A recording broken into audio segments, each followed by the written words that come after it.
बिहार के प्रदेश अध्यक्ष हमारे अमर ज्योति भैया, जिनको बेसब्री से हम लोग इंतजार कर रहे थे। एक बार बहुत जोरदार तालियों से स्वागत करें और एक बार बोलिए जय जय जय जय जय भीम, जय जय जय जय जय भीम। अमर ज्योति भैया जिंदाबाद, अमर ज्योति भैया जिंदाबाद। बहुत बहुत धन्यवाद टुनटुन जी, में काफी ऊर्जा है। और आज इस पटना जिला के दानापुर प्रखंड के मानस गांव के इस कार्यक्रम में उपस्थित मेरे सभी छोटे बड़े भाई और माताएं, बहनें और अभिभावक, चाचा, दादा जो भी है, सबको मेरा क्रांतिकारी जय भीम। कहने से पहले बहुजन समाज में जन्मे सभी महापुरुषों को सत सत नमन करते हुए मैं इस कार्यक्रम के आयोजक टुनटुन जी और उनकी पूरी टीम, मैं सबका धन्यवाद देता हूं। आज हम सबके बीच में कार्यक्रम के इस स्टेज पे जो भी लोग मौजूद हैं, कविता अम्बेडकर जी भीम आर्मी की मजबूत सिपाही हैं, नरेंद्र जी भीम आर्मी के पटना के काफी मजबूत सिपाही हैं, तारकेश्वर चौधरी जी पटना पश्चिमी के पार्टी के जिला अध्यक्ष हैं और वीरेंद्र भारती जी भीम आर्मी के पटना पश्चिमी के जिला अध्यक्ष हैं, बिहटा से आए हुए कुलदीप जी, छोटी बहन अंजलि जी और विक्की चौधरी जी और तमाम सभी लोगों को मैं इस कार्यक्रम में आने के लिए धन्यवाद देता हूँ। आप सभी ने बारी बारी से हमारे वक्ताओं को सुना। कोई बाबा साहब के बारे में बता रहे थे, कोई संविधान के बारे में बता रहे थे, कोई हमारे हक अधिकार के बारे में बता रहे थे, कोई मनुवाद के बारे में बता रहे थे, कोई देवी देवता और संविधान के बारे में बता रहे थे। आप सब सोचिए कि आज हम सब लोग इस देश में रहते हैं। यहाँ पे ऐसा तो नहीं है कि सिर्फ SC ST OBC ही लोग रहते हैं, सारे धर्मों के लोग, सारी जातियों के लोग, सारे वर्ग के लोग यहाँ पे रहते हैं।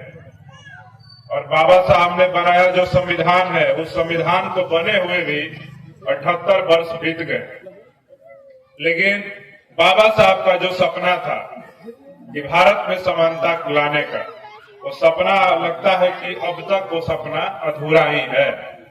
क्योंकि आप जहाँ रहते हैं, आप अगल बगल घटना उठा करके देख लीजिए, साल भर, 2 साल, 5 साल, 10 साल, जहाँ भी कहीं कुछ भी शोषण का, अत्याचार का, अन्याय का, हत्या का, बलात्कार का घटना कहीं भी होता है, तो उनकी जाति आप देखिएगा तो किसी चमार के बेटी का बलात्कार होता है, तो किसी दूसरा के बेटा का हत्या होता है, किसी धोबी के भाई का हत्या होता है, किसी पासी बुजुर्ग का हत्या होता है।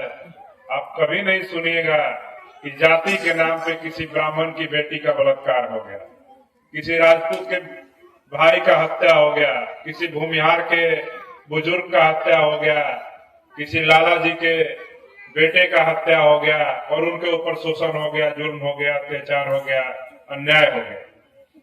तो ये सोचने की आवश्यकता है कि बाबा साहब ने तो जो संविधान बनाया, उस संविधान को इस देश में जो लोग चला रहे हैं, उन्होंने सबके लिए बराबर बराबर अधिकार नहीं दिया।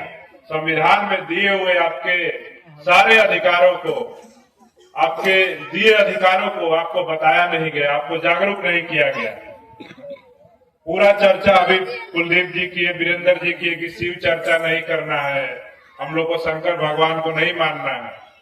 तो आप सबको बता देते हैं कि जितनी माताएं बहनें हैं यहाँ पे, जो लोग शिव चर्चा करती हैं, भीम चर्चा की बात हो रही है, तो भीम चर्चा करने से पहले आप समझ लीजिए कि आप पूछिए जो बुजुर्ग होंगे आपके घर के, बूढ़ी माताएं होंगी या दादी होंगी या दादा होंगे, उनसे पूछिए कि भारत में आजादी से पहले, भारत में संविधान लागू होने से पहले आपको मंत्र पढ़ने पे, किसी भगवान का अपने मुंह से नाम लेने पे आपका जीभ काट दिया जाता था। अगर कहीं पे भगवान का मंत्र का आप जाप अगर कान से सुन लिए तो कान में शीशा पिघला के डाल दिया जाता था। मंदिर जाने का अधिकार नहीं था, वो अधिकार आपको कौन दिलाया? अगर आप शिव चर्चा भी कह रहे हैं और आप पे कोई आंच नहीं आ रहा है तो वो भी अधिकार आपको बाबा साहब डॉक्टर अम्बेडकर ने दिलाया। ये बात आप सबको समझने की आवश्यकता है। तो जब आजादी के पहले आपको मंत्र पढ़ने का अधिकार नहीं था, मंदिर में जाने का अधिकार नहीं था, पूजा पाठ करने का अधिकार नहीं था, भगवान का दर्शन करने का अधिकार नहीं था, तो उन भगवानों के चक्कर में आप अपना समय और पैसा दोनों क्यों व्यर्थ कर रहे हैं? अभी भी समय है कि आजादी के बाद जो देश में संविधान लागू हुआ, बाबा साहब डॉक्टर अम्बेडकर ने आपको जो संविधान में अधिकार दिए, शिक्षा का अधिकार, चिकित्सा का अधिकार, रोजगार का अधिकार, समानता का अधिकार, अच्छे कपड़े पहनने का अधिकार, आप सबको बताया गया ना। इस देश में महिलाओं को, दलितों को अच्छे कपड़े पहनने का अधिकार नहीं था, महंगी गाड़ियों में चलने का अधिकार नहीं था, मूछें रखने का अधिकार नहीं था। अभी भी देश में आप देखते होंगे कि कभी राजस्थान से खबर आती है कि मूछ रखने के लिए किसी दलित के बेटा का हत्या कर दिया गया। घोड़ी पे चढ़ने के लिए, शादी में जो घोड़ी पे चढ़ने का प्रचलन है उत्तर प्रदेश, राजस्थान, मध्य प्रदेश में घोड़ी पे चढ़ने के लिए किसी दलित की हत्या कर दिया गया। बुलेट पे चलने के लिए आपके बिहार में भी कई घटना हुआ कि वहां पे हत्या कर दिया, खगड़िया जिला का मामला। तो आप सोचिए कि जब आजादी के बाद ये हालात है तो आजादी के पहले क्या हालात होगा देश का। और हम सब लोग बाबा साहब को नहीं मान करके, बाबा साहब के दिए अधिकारों को नहीं पढ़ करके हम लोग अपना समय कहाँ व्यतीत कर रहे हैं? हम लोग मंदिर में पूजा करने में व्यतीत कर रहे हैं, हनुमान चालीसा पढ़ने में व्यतीत कर रहे हैं, शिव पुराण पढ़ने में व्यतीत कर रहे हैं, विष्णु पुराण पढ़ने में व्यतीत कर रहे हैं, महाभारत और रामायण की कथाएं कहने और सुनने में व्यतीत कर रहे हैं। और हम लोग गर्व से अपने आप को हिंदू कहलाने में आज गर्व महसूस कर रहे हैं। आप सब हिंदू हैं? बताइए। जब आप लोग हिंदू हैं, भगवान राम को आराध्य मानते हैं, तो आप सबको सोचना होगा कि भगवान राम ने आपके लिए क्या किया। भगवान राम तो, रामायण की भी अगर कथा पढ़िएगा तो उसमें रामायण जो है एक किसी के कहने पे, एक धोबिन महिला के कहने पे अपने पत्नी को घर से निकाल दिया। तो अब सोचिए कि महिलाओं को किस नजर से भगवान देखते थे। क्या भगवान ऐसा हो सकता है कोई अपनी पत्नी को घर से निकाल देगा? नहीं हो सकता है।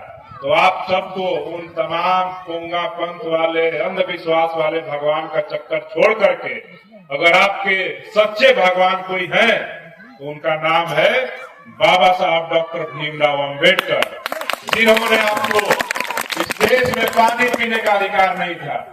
जिस चापाकल पे, जिस तालाब में जाकर के जानवर, भेड़, बकरी, सुअर पानी पी लिया करता था, वहां से दलितों को पानी पीने का अधिकार नहीं था। आप पता कर लीजिए कि अगर आपके गांव में चापाकल नहीं हो तो पहले कुआं हुआ करता था। किसी कुएं पे जहां पे ब्राह्मण, राजपूत, भूमिहार पानी पीते थे, वहां पे दुसार, चमार, धोबी, पासी, मुसार पानी नहीं पी सकता था। अगर आपको पानी पीने का भी अधिकार आपको मिला है तो बाबा साहब डॉक्टर अम्बेडकर के संविधान में दिए हुए अधिकारों के बदौलत मिला है। और आज हम तालाब और कुएं का पानी छोड़िए, आज हम बिस्लेरी का पानी पीने को भी अगर अधिकार मिला है तो ये सब बाबा साहब डॉक्टर अम्बेडकर का देन है।